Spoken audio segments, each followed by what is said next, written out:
I just got to call BS out. That's what I do. That's my job here. But regardless, let's get to the next segment, because this is probably one of my more favorite segments that we have today, because it's one player on offense, one player on defense that needs to step up this game, this football game. Lions taking on the Atlanta Falcons at home.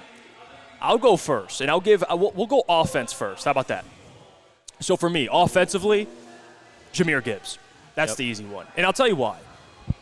David Montgomery expected to be out this week, okay? There's that part of it. The other part of it is Bijan Robinson is going to be on that field on Sunday. And you know what Bijan's going to do. Unless this Lions defensive line did what they did against Saquon last year, then you're in pretty good hands. But Bijan Robinson is going to be tough to stop.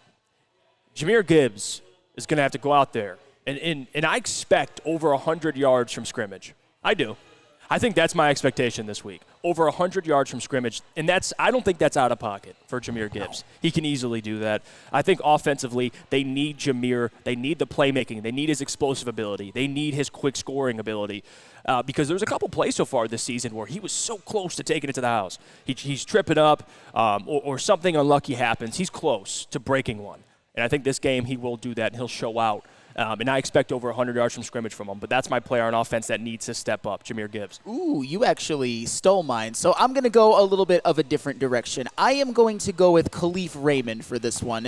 Okay, here's the thing. We expect Amon-Ra St. Brown to do what he does. I know he's been hampered a little bit by a toe injury, but it looks like he's going to play. Josh Reynolds has stepped in as the number 2 wide receiver and has looked great. Sam Laporta has been the true number 3 target for Jared Goff, and he has looked phenomenal, especially for being a rookie tight end. Khalif Raymond, though, I would say his start to the season has been maybe a little bit slept on. He hasn't exactly been what he was last year in terms of receptions and targets, but he has made the most of those targets. He had a 36-yard touchdown off of that flea flicker, another 20-yarder in week 1, and then a 10-yarder. So Khalif Raymond, when he has touched the ball, good things have happened. And I expect one of the ways in which the Lions can win this game is to get up on the Falcons early and make them play from behind. And Khalif Raymond is one of those, if Khalif Raymond steps up and plays like he's capable of, I actually trust this wide receiver core, this pass-catching core going forward, even with Jamison Williams out. So to me, Khalif Raymond is your difference between a good group of wide receivers or a good group of pass catchers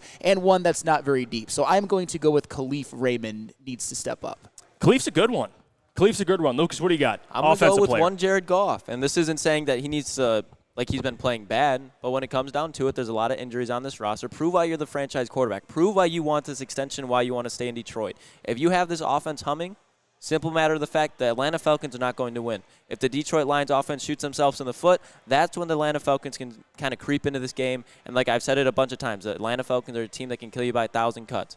Don't give them any cuts. Just play a clean football game. Get it to your playmakers. I know that you don't have David Montgomery, but this offense still has plenty of playmakers around it. You have a great OC in Ben Johnson, no Taylor Decker, no Big V. But when you still have Frank Ragnow, Jonah Jackson, Penei Sewell, you're in a lot better situations on an offensive line scale than some quarterbacks in the NFL. Prove why you want this extension. Get a win at home, and I don't think there can be any noise at all about Jared Goff if he gets this win and plays a clean game. Yeah, Jared Goff, and if he could just keep up the play he's been doing, I think they'll be fine. Obviously, the pick 6 hurt them, but Jared Goff's been on fire so far this season. I made that point yesterday. Consistent. Some would say I'm not consistent, but Jared Goff's been damn good. Again, moving forward, though, defensively, what players need to step up? I think the obvious one to me, and you could go a couple different players, but I'll keep it simple here, Aleem McNeil.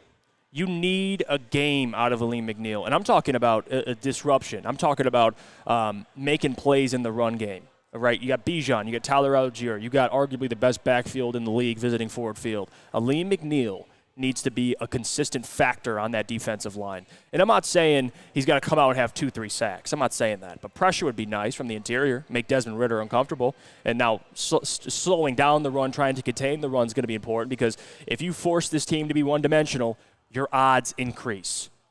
That's the math. So Aleem McNeil is my defensive player. He's got to step up this week against Atlanta. Ooh, Ali McNeil is a great one, and I think that these could be in conjunction with each other. I'm actually going to go with Aiden Hutchinson. And I know it's kind of tough to say because Aiden Hutchinson has been one of the bright spots. Even though I don't think he played up to his capability against Seattle, he certainly wasn't the problem. But in this game, I would like Aiden Hutchinson to be more of the solution. Obviously, the Atlanta Falcons, they present a very unique challenge when it comes to running the football, and the Lions so far have done a pretty good job of stopping the run.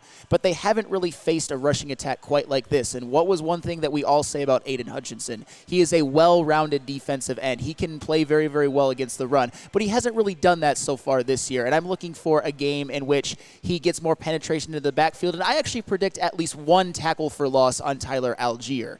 And even though the Atlanta Falcons are a run-heavy team, Desmond Ridder is going to have to throw the football at some point. You can't hand the ball off every single time. He's going to, yep. Absolutely. So when Desmond Ridder is back there, I would like to see Aiden Hutchinson just wreck that game and be in his grill all game long and at least get one sack or two. I'll be okay with one, and hell, maybe even a sack fumble. That would be very, very nice. I'm going to need Aiden Hutchinson to be elite and play like the potential all-pro player that I know that he is and I've seen from last year.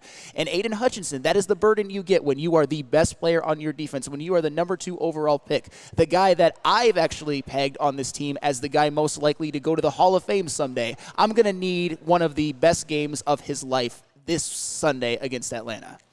What do you got, Lucas? I'm going with the guy who gets a lot of scrutiny all the time, and it's Alex Anzalone. Bijan Robinson's coming into town. Tyler Algier's coming into town. And Desmond Ridder has the same mobility that we saw out of Geno Smith last week. If Alex Anzalone can step up his game, make the first tackle, sniff out the screens, give help with Kyle Pitts, because I really do not want to see Alex Anzalone manned up on Kyle Pitts. I'd much rather have a safety on that.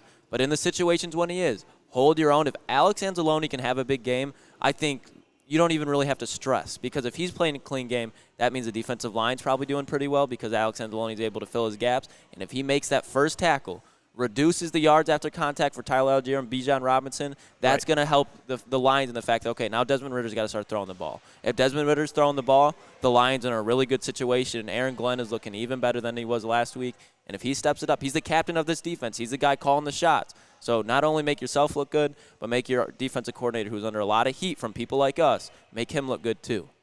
I'm with you on Alex Anzalone for a couple different reasons. I think ideally, though, you don't want him to lead this team in pressures. Or lead this team in sacks on Sunday. Or hits, yeah. That is not ideal, but Anzalone's a good one. I'll say this: there's a lot of players you can go through and name. I would even say Tracy is a big one for me too. Like you're filling in, you're coming in for C.J. Gardner-Johnson. I think you expect a lot out of Tracy Walker too.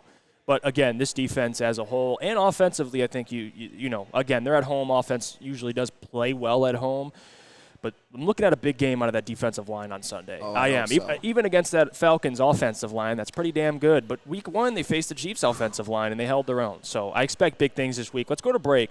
When we come back, we'll talk about the keys to winning this football game on Sunday. The keys. And we'll discuss that. What are the Lions?